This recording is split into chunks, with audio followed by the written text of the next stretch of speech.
নমস্কার, আমি সাথী। চলে এসেছি আবার আপনাদের সামনে একটি গল্প নিয়ে, নারায়ণ গঙ্গোপাধ্যায়ের লেখা বনভোজনের ব্যাপার। তো শুনতে থাকুন শেষ অবধি গল্পটি। আশা করি আপনাদের ভালো লাগবে। ভালো লাগলে লাইক দিয়ে এবং আমার চ্যানেলটি সাবস্ক্রাইব করে আমার পাশে থাকবেন। হাবুল সেন বলে যাচ্ছিল, পোলাও, ডিমের ডালনা, রুই মাছের কালিয়া, মাংসের কোরমা। উসুর শব্দে নোনার জল টানলো টেনিদা। বলে, যা থামলি কেন? মুখ মুসুল্লম, বিরিয়ানি, পোলাও, মশলাদা দোসে, চাউ চাউ, স্বামী কাবাব। এবার আমাকে কিছু বলতে হয়। আমিও জুড়ে দিলাম, আলু ভাজা, শুক্তো, বাটি চচ্চড়ি, কুমড়োর ছক্কা। টেনিদা আর বলতে দিলে না, গাক গাক করে চেঁচিয়ে উঠল, থাম পেলা থাম বলছি। শুক্তো, বাটি চচ্চড়ি দাঁত খিচিয়ে বললে, তার চেয়ে বল না হিঞ্চে সেদ্ধ, কাঁদাল আর শিঙি মাছের ঝোল। পালা জ্বরে ভুগিস আর বাসক পাতার রস খাস, এর চাইতে বেশি বুদ্ধি আর কি হবে তোর? দিব্যি ऐसा ऐसा মোগলাইখানার কথা হচ্ছিল, তার মধ্যে ধাঁ করে নিয়ে এলো বাটি চচ্চড়ি আর বিউলির ডাল। ধ্যাৎ। ক্যাবলা বললে, পশ্চিমে কুঁদরুর তরকারি দিয়ে ঠেকুয়া খাই, বেশ লাগে। বেশ লাগে? টেনিদা তিরিং করে লাফিয়ে উঠল। কাঁচা লঙ্কা আর ছোলার ছাতু আরও ভালো লাগে না? তবে তাই খাকে যা। তোদের মতো উল্লুকের সঙ্গে পিকনিকের আলোচনাও ঝোঁক মারি। হাবুল সেন বললেন, আহা চৈতা যাইতাছ কেন? পোলাপানে কয়। পোলাপান? এই গ্যারলগুলোকে জলপান করলে তবে রাগ যায়। তাও কি খাওয়া যাবে এগুলোকে? নিম নিষিদ্ধের চেয়েও অখাদ্য। এই রইল তোদের পিকনিক, আমি চললাম। তোরা ছোলার ছাতু আর কাঁচা লঙ্কার পিণ্ডি গেল গিয়ে, আমি আর ওসবের মধ্যে নেই। এই সত্যিই চলে যাই দেখছি, আর দলপতি চলে যাওয়া মানেই আমরা একেবারে অনাথ। আমি টেনিদার হাত চেপে ধরলাম। আহা বসো না, একটা প্ল্যান ট্যান হোক, ঠাট্টাও বোঝো না। টেনিদা গজগজ করতে লাগলো, ঠাট্টা? কুমড়োর ছক্কার কুঁদরুর তরকারি নিয়ে ওসব বিচ্ছিরে ঠাট্টা আমার ভালো লাগে না। না না না, ওসব কথার কথা। হাবুল সেন ঢাকাই ভাষায় বোঝাতে লাগলো, মোগলাইখানা না হইলে আর পিকনিক হইল কি? তবে লিস্ট কর। টেনিদা নড়ে চড়ে বসলো। প্রথমে যে লিস্টটা হলো তা এই রকম: বিরিয়ানি, পোলাও, কোরমা, কোপ্তা, কাবাব 2 রকম, মাছের চপ। মাঝখানে বেরসিকের মতো বাধা দিলে ক্যাবলা, তাহলে বাপুরচি চাই, একটা চাকর, একটা মোটা লরি, 200 টাকা। দেখ ক্যাবলা, টেনিদা ঘুষি বাগাতে চাইলো। আমি বললাম, চটলে কি হবে, 4 জনে মিলে চাঁদা উঠেছে 10 টাকা 6 আনা। টেনিদা নাকচুলকে বলল, তাহলে একটু কমসম করেই করা যাক। ট্যাঁকখালির জমিদার সব, তোদের নিয়ে ভদ্রলোকে পিকনিক করে। আমি বলতে যাচ্ছিলাম, তুমি দিয়েছ 6 আনা, বাকি 10 টাকা গেছে আমাদের 3 জনের পকেট থেকে। কিন্তু বললেই গাঁটটা, আর সে গাঁটটা ঠাট্টার জিনিস নয়। জুৎসই লাগলেই স্রেফ গাল পাট্টা উড়ে যাবে। রফা করতে শেষমেশ লিস্টটা যা দাঁড়ালো তা এই: খিচুড়ি, পেলা রাজহাঁসের ডিম আনবে বলেছে, আলু ভাজা, ক্যাবলা ভাজবে, পোনা মাছের কালিয়া, পেলা রাঁধবে, আমের আচার হাবুল দিদিমার ঘর হইতে হাত সাফাই করিবে, রসগোল্লা লেডিকেনে ধারে ম্যানেজ করতে হবে। লিস্ট শুনে আমি হাড়িমুখ করে বললাম, ওর সঙ্গে আর একটা আইটেম জুড়ে দে হাবুল, টেনিদা খাবে, হে হে হে। পেলার মগজে শুধু গোবর নেই, 6টাখানে ঘিলুও আছে দেখছি। বলেই টেনিদা আদর করে আমার পিঠ চাপড়ে দিলে। গেছি গেছি বলে লাফিয়ে উঠলাম আমি। আমরা পটলডাঙ্গার ছেলে, কিছুতেই ঘাবড়াই না। চাটুচ্ছেদের রোয়াকে বসে রোজ দুবেলা আমরা গন্ডায় গন্ডায় হাতি গন্ডার সাবার করে থাকি। তাই বেশ ডাঁটের মাথায় বলেছিলাম, দূর দূর, হাঁসের ডিম খাই ভদ্রলোক, খেতে হলে রাজহাঁসের ডিম, রীতিমতো রাজকীয় খাওয়া। কিন্তু কোথায় পাওয়া যাবে শুনি? খুব যে জালিয়াতি করছিস, তুই ডিম পারবি নাকি? টেনিদা জানতে চেয়েছিল। আমি পারতে যাব কোন দুঃখে, কি দায় আমার? আমি মুখ বেজার করে বলেছিলাম, হাঁসে পারবে। তাহলে সেই হাঁস থেকে ডিম তোকেই আনতে হবে, আর যদি না আনিস তাহলে? তাহলে কি হবে বলবার দরকার ছিল না, কিন্তু কি গেরো বলো দেখি। কাল রবিবার ভোরেই গাড়িতেই আমরা আবার বেরোবো পিকনিকে। আজকের মধ্যেই রাজহাঁসের ডিম জোগাড় করতে না পারলে তো গেছি। পাড়ার ভন্টাদের বাড়ি রাজহাঁস আছে গোটা কয়েক, ডিম টিমও তারা নিশ্চয়ই পারে। আমি ভন্টাকেই পাকড়ালাম। কিন্তু কি খালিপা ছেলে ভন্টা! 2 আনার পাঁঠার ঘুগনি আর ডজন খানেক ফুলুরি সাবড়ে তবে মুখ খুলল। ডিম দিতে পারি, তবে নিজের হাতে বের করে নিতে হবে বাস্ক থেকে। তুই দে না ভাই এনে, একটা আইসক্রিম খাওয়াবো। ভনটা ঠোঁট বেঁকিয়ে বললে, নিজেরা পোলাও মাংস সাঁটাবেন আর আমার বেলায় আইসক্রিম? ওতে চলবে না। ইচ্ছা হয় নিজে বের করে নাও, আমি বাবা ময়লা টয়লা ঘাঁটতে পারবো না। কি করি? রাজি হতে হলো।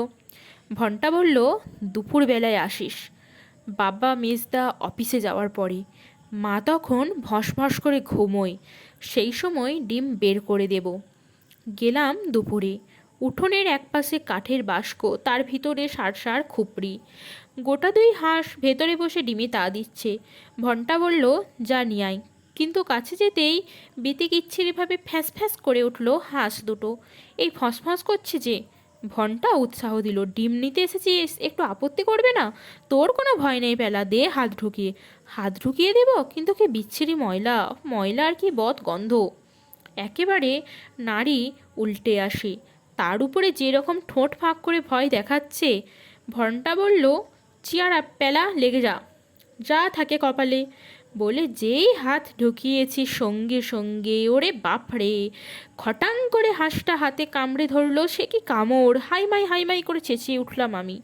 কি হয়েছে রে ভন্টা, নিচে এত গোলমাল কিসের? ভন্টার মার গলার আওয়াজ পাওয়া গেল। আমি আর নেই, হ্যাঁচকা টানে হাঁসের ঠোঁট থেকে হাতটা ছাড়িয়ে চঁচা দৌড় লাগালাম। দরদর করে রক্ত পড়ছে তখন। রাজহাঁস এমন রাজকীয় কেমন বসাতে পারে কে জানতো, কিন্তু কি ফেরেববাজ ভন্টাটা! জেনে শুনে ব্রাহ্মণের রক্তপাত ঘটালো। আচ্ছা, পিকনিকটা চুকে যাক, দেখে নেব তারপর। ওই পাঁঠার ঘুগনি আর ফুলুরির শোধ তুলেই ছাড়বো। কি করা যায়? গাঁটের পয়সা দিয়ে মাদ্রাজি ডিম কিনতে হলো গোটা কয়েক। পরদিন সকালে শ্যামবাজার স্টেশনে পৌঁছে দেখি টেনিদা, ক্যাবলা আর হাবলু এর মধ্যেই মার্টিনের রেলগাড়িতে চেপে বসে আছে। সঙ্গে একরাশ হাঁড়ি, কলসি, চালের পুটুলি, তেলের ভাঁড়। গাড়িতে গিয়ে উঠতে টেনিদা হাঁক ছাড়লো, এনেছিস রাজহাঁসের ডিম? দুর্গা নাম করতে করতে পুঁটুলি খুলে দেখালাম। এর নাম রাজহাঁসের ডিম? ইয়ার্কি পেয়েছিস? টেনিদা গাঁটটা বাগালো। আমি গাড়ির খোলা জানলার দিকে সরে গেলাম। মানে ছোট্ট রাজহাঁস কি না? ছোট রাজহাঁস কি পেয়েছিস আমাকে শুনি? পাগল না পেট খারাপ? হাবুল সেন বলল, ছাড়ান দাও, ডিম তো আনছে। টেনিদা গর্জন করে বললে, ডিম এনেছে না কচু? এই তোকে বলে রাখছি পেলা, ডিমের ডালনা থেকে তোর নাম কেটে দিলাম। এক টুকরো আলু পর্যন্ত নয়, একটু ঝোলও নয়। মন খারাপ করে আমি বসে রইলাম। ডিমের ডালনা আমি ভীষণ ভালোবাসি, তাই থেকেই আমায় বাদ দেওয়া। আচ্ছা বেশ, খেও তোমরা। এমন নজর দেব, পেট ফুলে ঢোল হয়ে যাবে তোমাদের। পি করে বাঁশি বাজল। নড়ে উঠল মার্টিনের রেল। তারপরে ধস ধস ভস ভস এর রান্নাঘর, ওর ভাড়ার ঘরের পাশ দিয়ে গাড়ি চলল।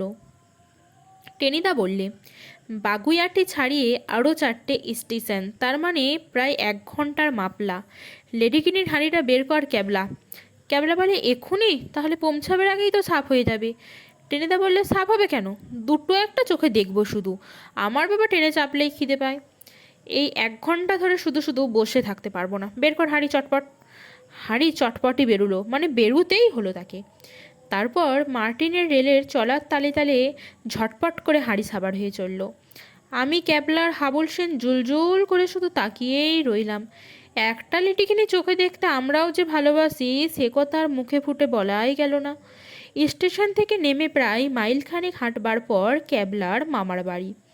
কাঁচা রাস্তা, এঁটেল মাটি, তার উপর কালকে রাত্রে আবার এক পশলা বৃষ্টি হয়ে গেছে। আগে থেকেই রসগোল্লার হাঁড়িটা বাগিয়ে নিল টেনিদা। এটা আমি নিচ্ছি, বাকি মোটঘাটগুলো তোরা নে। রসগোল্লা বরং আমি নিচ্ছি, তুমি চালের পোঁটলাটা নাও টেনিদা। লেডিকিনির পরিমাণটা ভেবে আমি বলতে চেষ্টা করলাম। টেনিদা চোখ পাকালো। খবরদার পেলা, ওইসব মতলব ছেড়ে দে। টুপটাপ করে 2-4টে গালে ফেলবার বুদ্ধি, তাই নয়? হু বাবা, চালাকি ন তো, চলিস সত্যি। দীর্ঘশ্বাস ফেলে গাঁটরি বোঁচকা কাঁধে ফেলে আমরা 3জনে এগোলাম। কিন্তু 3 পাও যেতে হলো না, তার আগেই ধাই ধপাস। টেনিদা একখানা রাম আছাড় খেলো। হাবুল এই খেয়েছে কচুপাড়া, টেনিদা চেঁচিয়ে উঠল। সারা গায়ে কাদা মেখে হাবুল উঠে দাঁড়ালো। হাতে ডিমের পুটুলিটা তখন কুকড়ে এতটুকু, হলদে রস গড়াচ্ছে তা থেকে। ক্যাবলা বললে, ডিমের ডালনার 12টা বেজে গেল। তা গেল, করুণ চোখে আমরা তাকিয়ে রইলাম সেই দিকে। ইস, এত কষ্টের ডিম, ওরই জন্য রাজহাঁসের কামড় পর্যন্ত খেতে হয়েছে। টেনিদা হুঙ্কার দিল, দিলে দিলে সব পণ্ড করে, এই ঢাকাই বাঙালটাকে সঙ্গে এনেই ভুল হয়েছে। পিটিয়ে ঢাকাই পরোটা করলে তবে রাগ যায়। আমি বলতে যাচ্ছিলাম, হাবুল 4 টাকা চাঁদা দিয়েছে, তার আগেই কি যেন একটা হয়ে গেল। হঠাৎই মনে হলো আমার পা দুটো মাটি ছেড়ে করে শূন্যে উড়ে গেল। আর তারপরে কাদা থেকে যখন উঠে দাঁড়ালাম তখন আমার মুখ বেয়ে আচারের তেল গড়াচ্ছে। এই অবস্থাতেই চেটে দেখলাম একটুখানি, বেশ ঝালঝাল টকটক বেড়ে আচারটা করেছিল হাবুলের দিদিমা। ক্যাবলা আবার ঘোষণা করলে আমের আচারের 1টা বেজে গেল। টেনিদা খেপে বললে, চুপ কর বলছি ক্যাবলা, এক চড়ে গালের বম্বা উড়িয়ে দেব। কিন্তু তার আগেই টেনিদার বোম্বা উঠল, মানে স্রেফ লম্বা হলো কাদায়। 7 হাত দূরে ছিটকে গেল রসগোল্লার হাঁড়ি। ধবধবে সাদা রসগোল্লাগুলো পাশের কাদা ভরা খানায় গিয়ে পড়ে একেবারে নেবুর আচার। ক্যাবলা বললে, রসগোল্লার 2টো বেজে গেল। এবার আর টেনিদা একটা কথাও বললে না। বলবার ছিলই বা কি? রসগোল্লার শোকে বুক ভাঙা দীর্ঘশ্বাস ফেলতে ফেলতে 4জনে পথ চলতে লাগলাম আমরা। টেনিদা তবু লেডিকেনিগুলো সাবার করেছে, কিন্তু আমাদের সান্ত্বনা কথায় অমন স্পঞ্জ রসগোল্লাগুলো। 5 মিনিট পরে টেনিদাই কথা কইল, তবু পোনা মাছগুলো আছে, কি বলিস? খিচুড়ির সঙ্গে মাছের কালিয়া আর আলু ভাজা, নেহাত মন্দ হবে না। হ্যাঁ, হাবুল বললে, হ হ, সেই ভালো। বেশি খাটলে পেট গরম হয় বা, গুরুপাক না খাওয়াই ভালো। ক্যাবলা মিটমিট করে হাসল। শেয়াল বলেছিল দ্রাক্ষা ফল অতিশয় খাট্টা। ক্যাবলা ছোটবেলায় পশ্চিমে ছিল, তাই 2-1টা হিন্দি শব্দ বেরিয়ে পড়ে মুখ থেকে। টেনিদা বলে, খাট্টা? বেশি পাঠামি করবি তো 4টা বসিয়ে দেব। ক্যাবলা ভয়ে স্পিকটি নট। আমি তখনও নাকের পাশ দিয়ে ঝালঝাল টকটক তেল চাটছি। হঠাৎ বুক পকেটটা কেমন ভিজে ভিজে মনে হলো। হাত দিয়ে দেখি বেশ বড় সড়ো এক টুকরো আমের আচার তার ভেতরে কায়েমি হয়ে আছে। জয় গুরু! এদিক ওদিক তাকিয়ে টপ করে সেটা তুলে নিয়ে মুখে পুড়ে দিলাম। সত্যি, হাবুলের দিদিমা বেড়ে আচার করেছিল। আরও গোটা কয়েক যদি ঢুকতো। বাগান বাড়িতে পৌঁছালাম আরও 15 মিনিট পরে। চারিদিকে সুপুরি আর নারিকেলের বাগান, একটা পানা ভর্তি পুকুর, মাঝখানে একতলা বাড়িটা। কিন্তু ঘরে চাবি বন্ধ। মালিটা কোথায় কেটে পড়েছে কে জানে। টেনিদা বললে, কুছ পরোয়া নেই, চুলোই যাক মালি। বলং বলং বাহু বলং, নিজেরাই উনুন খুঁড়বো, খড়ি কুড়বো, রান্না করব। মালি বেটা থাকলেই তো ভাগ দিতে হতো। যা হাবুল, ইট কুড়িয়ে আন, উনুন করতে হবে। পেলা, কাঠ কুড়িয়ে নিয়ে আয়, ক্যাবলাকেও সঙ্গে করে নিয়ে যা। আর তুমি? আমি ফস করে জিজ্ঞাসা করে ফেললাম। আমি? একটা নারকেল গাছে হেলান দিয়ে টেনিদা হাই তুলল। আমি এগুলো সব পাহারা দিচ্ছি, সবচাইতে কঠিন কাজটাই আমি নিলাম। শেয়াল কুকুর এলে তাড়াতে হবে তো। যা, তোরা হাতে হাতে বাকি কাজগুলো চটপট সেরে আয়। কঠিন কাজই বটে। স্কুলের পরীক্ষার গার্ডদেরও অমনি কঠিন কাজ করতে হয়। তৈরাসিকের অঙ্ক কষতে গিয়ে যখন ঘরা ঘরা ঘাস ঘাস নিয়ে আমাদের দম আটকাবার জোগাড়, তখন গার্ড মোহিনীবাবুকে টেবিলে পা তুলে দিয়ে ফঁপড় ফঁ শব্দে নাক ডাকতে দেখেছি। টেনিদা বললে, যা যা, সব দাঁত বের করে দাঁড়িয়ে আছিস কেন? ঝাঁ করে রান্নাটা করে ফেল, বড্ড খিদে পেয়েছে। তা পেয়েছে বই কি, পুরো এক হাঁড়ি লেডিগিন্নি এখন গজগজ করছে পেটের ভেতর। আমাদের বড়াতেই শুধু অষ্টরম্ভা। প্যাঁচার মতো মুখ করে আমরা কাঠখড়ি সব কুড়িয়ে আনলাম। টেনিদা লিস্টি বার করে বলল, মাছের কালিয়া, পেলা রাঁধিবে। আমাকে দিয়েই শুরু? মাথা চুলকে বললাম, খিচুড়ি টিচুড়ি আগে হয়ে যাক তবেই তো। খিচুড়ি লাস্ট আইটেম, গরম গরম খেতে হবে। কালিয়া সকলের আগে, নে পেলা, লেগে যা। ক্যাবলার মা মাছ কেটে নুন টুন মাখিয়ে দিয়েছিল, তাই রক্ষা। কড়াইতে তেল চাপিয়ে আমি মাছ ঢেলে দিলাম তাতে। আর একই কাণ্ড, মাছ দেবার সঙ্গে সঙ্গেই তো কড়াই ভর্তি ফেনা। তারপরেই আর কথা নেই, অতগুলো মাছ তালগোল পাকিয়ে গেল একসঙ্গে। মাছের কালিয়া নয়, হালুয়া। ক্যাবলা আদালতের পেয়াদের মতো ঘোষণা করলো, মাছের কালিয়া 3টে বেজে গেল। তবে রে স্টুপিড! টেনিদা তড়াক করে লাফিয়ে উঠল। কাঁচা তেলে মাছ দিয়ে তুই কালিয়া রাঁধছিস? এবার তো তোর পেলা জোরের পিলেরই একদিন কি আমারই একদিন। এ তো মার্টিনের রেল নয়, সোজা মাঠের রাস্তা। আমার কান পাকড়াবার জন্য টেনিদা হাতটা এগিয়ে আসবার আগেই আমি হাওয়া, একেবারে পাঞ্জাব মেলের স্পিডে। টেনিদা চেঁচিয়ে বলল, খিচুড়ি লিস্ট থেকে পেলার নামটা কাটা গেল। তা যাক, কপালে আজ হরিমটর আছে সে তো গড়াতেই আমি বুঝতে পেরেছি। গোমরা মুখে একটা আমড়া গাছতলায় এসে ঘাপটি মেরে বসে রইলাম। বসে বসে কাঠ পিঁমড়ে দেখছি। হঠাৎ গুটি গুটি হাবুল আর ক্যাবলা এসে হাজির। কী রে তোরাও? ক্যাবলা বেজার মুখে বলল, খিচুড়ি টেনিদা নিজেই রাঁধবে, আমাদের আরও খড়ি আনতে পাঠালো। সেই মুহূর্তে হাবুল সেনের আবিষ্কার, একেবারে কলম্বাসের আবিষ্কার যাকে বলে। এই বেলা দেখছোস ওই গাছটায় কীরকম জলপাই পাকছে। আর বলতে হলো না, আমাদের তিনজনের পেটেই তখন খিদেই ইঁদুর লাফাচ্ছে। জলপাই জলপাই সই, সঙ্গে সঙ্গে আমরা গাছে উঠে পড়লাম। আহা, টকটক মিঠে মিঠে জলপাই, যেন অমৃত। হাবুলের খেয়াল হলো প্রায় ঘন্টাখানেক পরে, এই টেনিদার খিচুড়ি কি হলো? ঠিক কথা, খিচুড়ি তো এতক্ষণে হয়ে যাওয়া উচিত। তড়াক করে গাছ থেকে নেমে পড়ল ওরা। হাতের কাছে পাতা যা পেল তাই নিয়ে ছুটল ঊর্ধ্বশ্বাসে। আমিও গেলাম পেছনে পেছনে, আশায় আশায়। মুখে যে যাই বলুক, এক হাতা খিচুড়িয়ে কি আমাকেও দেবে না? প্রাণ কি এত পাছার হবে টেনিদার? কিন্তু খানিক দূরে এগিয়ে আমরা তিনজনেই থমকে দাঁড়ালাম, একেবারে মন্ত্রমুগ্ধ। টেনিদা সেই নারকেল গাছটায় হেলান দিয়ে ঘুমোচ্ছে, আর মাঝে মাঝে বলছে, দে ক্যাবলা দে, পিঠটা আর একটু ভালো করে চুলকে দে। পিঠ চুলকে দিচ্ছে সন্দেহ কি, কিন্তু সে তো ক্যাবলা নয়, একটা গদা বানর। আর 4-5টা গোল হয়ে বসেছে টেনিদার চারিদিকে। কয়েকটা তো মুঠো মুঠো চাল ডাল মুখে পড়ছে। একটা আলুগুলো সাবার করছে, আর আস্তে আস্তে টেনিদার পিঠ চুলকে দিচ্ছে। আরামে হাঁ করে ঘুমাচ্ছে টেনিদা। থেকে থেকে বলছে, দে ক্যাবলা আর একটু ভালো করে চুলকে দে। এবার আমরা তিনজনেই গোলা ফাটিয়ে চেঁচিয়ে উঠলাম, টেনিদা বাঁদর বাঁদর! কি আমি বাঁদর? বলেই টেনিদা হাঁ করে সোজা হয়ে বসলো। সঙ্গে সঙ্গেই বাপ বাপ বলে চিৎকার, ই ক্লিচ ক্লিচ ক্লিচ ক্লিচ। চোখের পলকে বানরগুলো কাঁঠাল গাছের মাথায়। চাল ডাল আলুর পুটলিও সেই সঙ্গে। আর আমাদের দেখিয়ে দেখিয়ে তরিবধ করে খেতে লাগলো। সেই সঙ্গে কি বিচ্ছিরি ভেঙচি। আর ওই ভেঙচি দেখেই না লঙ্কার রাক্ষসগুলো ভয় পেয়ে যুদ্ধে হেরে গিয়েছিল। পুকুরের ঘাটলায় চারজনে আমরা পাশাপাশি চুপ করে বসে রইলাম, যেন শোকসভা। খানিক পরে ক্যাবলাই স্তব্ধতা ভাঙল। বনভোজনের 4টে বাজলো। তা বাজলো। টেনিদা দীর্ঘশ্বাস ফেলল। কিন্তু কি করা যায় বলতো বেলা? সেই লেডিকেনিগুলো কখন হজম হয়ে গেছে, পেট চুঁই করছে খিদেই।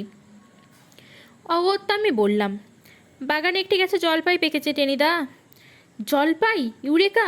বনে ফল ভোজন, সেইটাই তো আসল বনভোজন। চল চল চল শিগগিরই চল।